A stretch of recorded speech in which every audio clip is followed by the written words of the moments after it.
Hi guys, happy Women's Day. Happy Women's Day. As you all know, 8th of March is celebrated in all parts of the world as the International Women's Day. So this year is a great year for us. It's an awesome year for us.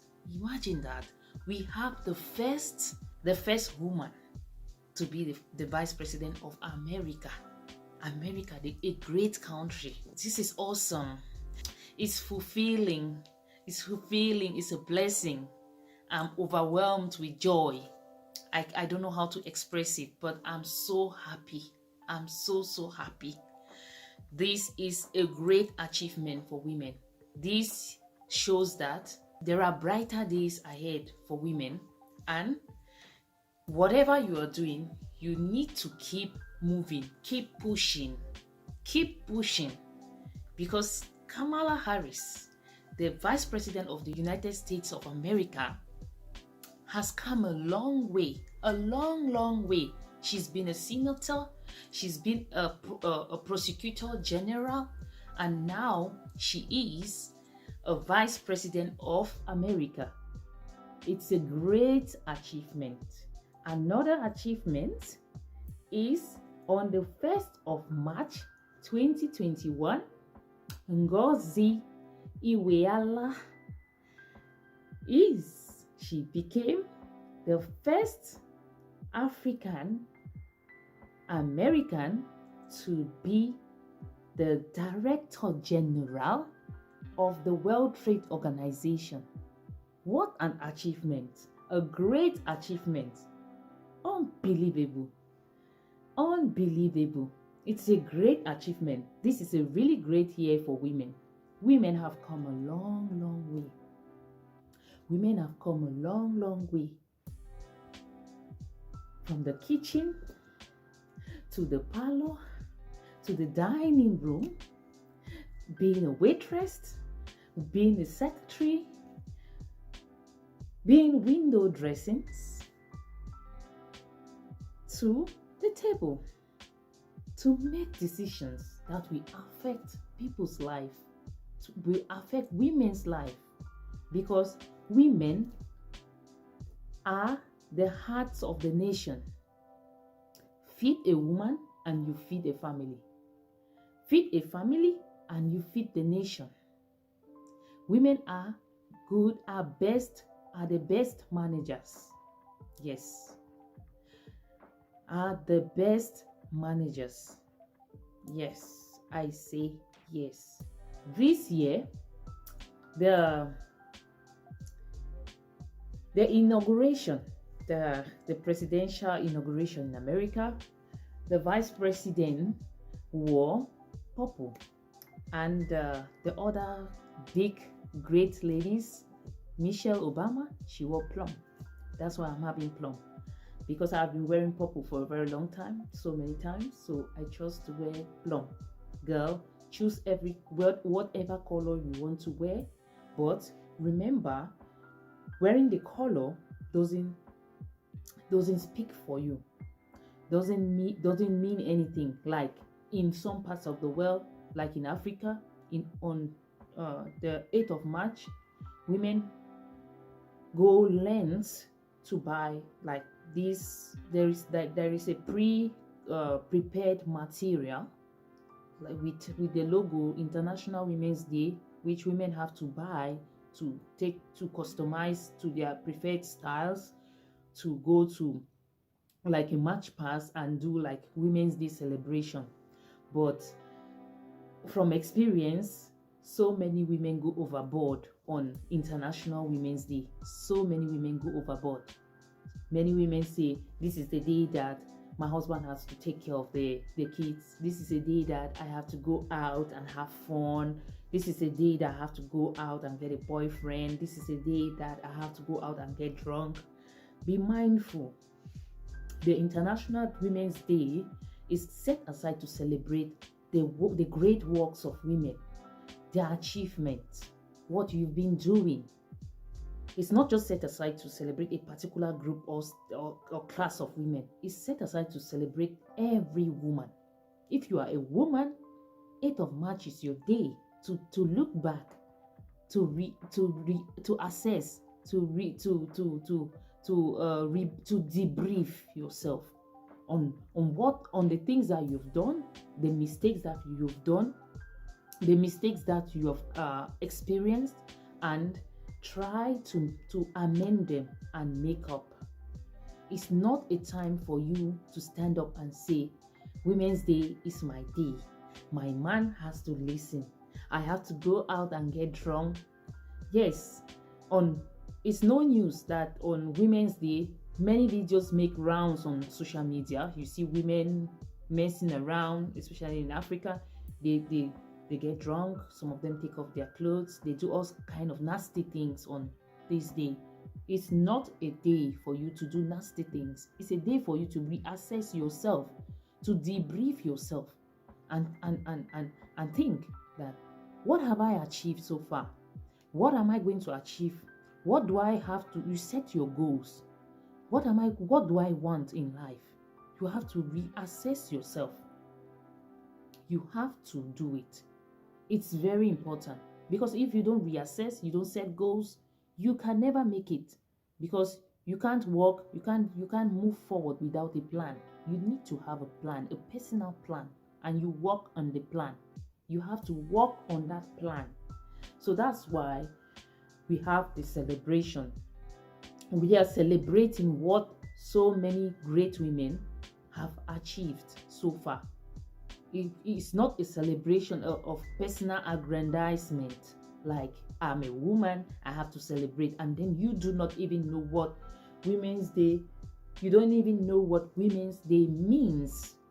You just pick up the fabric with the logo International Women's Day, and you wear it and you go out and you think you are celebrating Women's Day. What are you actually celebrating? You need to know what you are celebrating, and you need to be aware of why.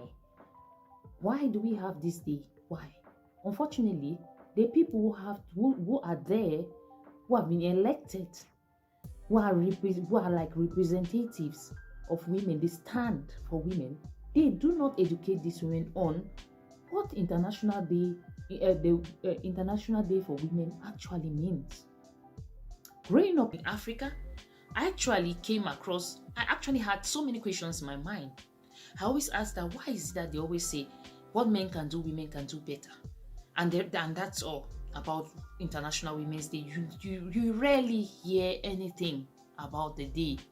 And when you see the celebrations, women just buy the fabric, they dress up, they go to the march past, they march. After marching, they go to the bar, drink and get drunk, do all sort of nasty things. So you try to ask yourself, why do women do this? Why do they do this? Okay, then that's another side. So this year, the United Nations Women has set aside a theme for the celebration of the International Women's Day, 8th of March 2021. And the theme is Women in Leadership, Achieving an Equal Future in a COVID-19 World. The theme for this year is Women in Leadership, Achieving an Equal Future in a COVID-19 World. What does that mean? Because of the COVID-19, so many women have lost their jobs. Recent statistics showed that a research carried out by University of Cambridge in United Kingdom, they carried a research in 2020, and they found out that before the pandemic, 9.3 million women were employed full-time in Britain alone. And then 6.3 million women were employed part-time. But most of this employment was mostly in the service sector and in the tourism sector. And these two sectors are the hardest hit sectors during the pandemic. They were locked down, and so many women lost their jobs. So many women were laid off. So many people were laid off, and women make a larger proportion of these people who were laid off. So imagine that women they lost their economic power and their purchasing power. They become automatically dependent on their men for support, for economic support, bills, food, personal hygiene, and every other thing. They became solely dependent on their partners. In America, it's even worse, because in America is not a social state. Like, America doesn't provide social assistance to its people like most other European countries. So people basically have to work to earn their income, to earn their living by themselves. Even though they have one or two programs, but it's not as same as other European countries. So it's most women in America were also really, really devastated, and they lost their jobs and they become unemployed and really solely dependent on their men and maybe on few handouts from government programs. So another point is women being more stressed up due to the COVID-19 pandemic. More women are stressed up, according to same research, the Cambridge University research. Recent research has found out that so many women are stressed up due to the COVID-19 situation, because many schools got locked down, and then kindergartens as well got locked down in most parts of the world. They got locked down. So most women had to cut off their working hours to catch up with taking care of their kids at home and homeschooling.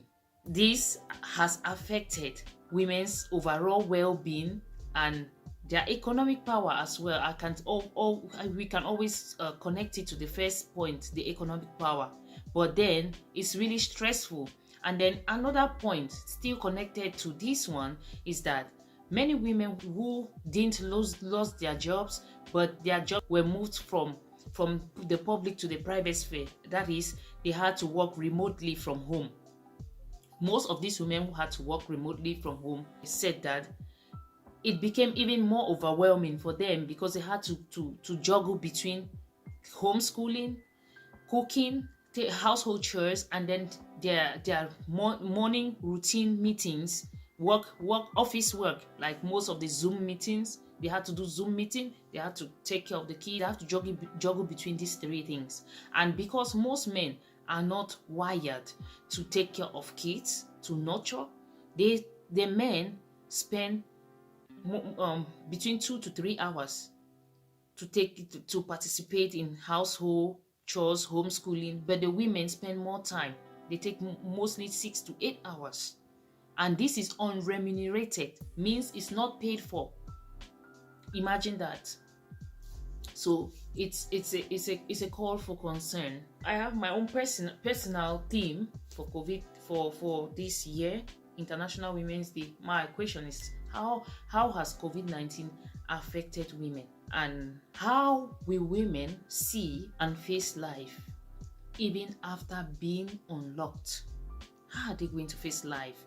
Because so many women have been working in those sectors that they didn't get those trainings. Like, let's say for instance, most women are unprepared for the new way of life, because recently we can all agree that everything is moving to IT, like to the internet, to social media.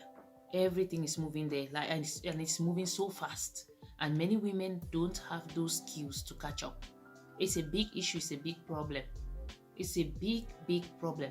How prepared are women for the new way of life after COVID-19, after being unlocked? How are they prepared? How prepared are they? Do you have the skills to catch up? Do you have the skills? And now, so many women already lost their jobs. Imagine that. And they lost their economic and purchasing power. So how are they going to be able to pay for such trainings and skills in order to catch up with the new way of life, the new way of working, the new way of living, the new way of schooling? How are they going to catch up? That's a big issue for women. It's a big issue. It's a big, big, big, big issue.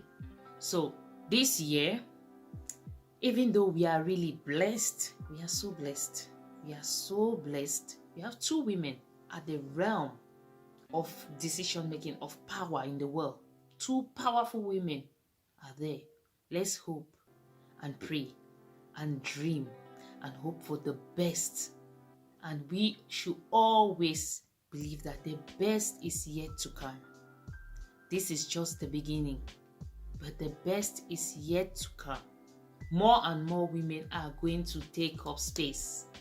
My main phrase for this year is taking up space. Girls, do you all notice that we are taking up space? I mean, we are taking up space. Yes, we can. Yes, we can. We are going to take up space. And there is one saying I saw from somewhere. If they don't give you a seat in the table, please take along your folding chair. If you do not have a folding chair, please take along a mat. If you do not have a mat, please be ready. Wear ballerinas and stand. You can stand. Yes, you can. You can stand for 4 hours, 5 hours. You can stand. If it means that you have to stand to get what you want, to propel, to achieve, please stand. Let's focus and fight and keep moving and keep pushing. The future is ours. So much achieved and so much to come. Thank you all, ladies. Happy Women's Day. Happy Women's Day. Bye.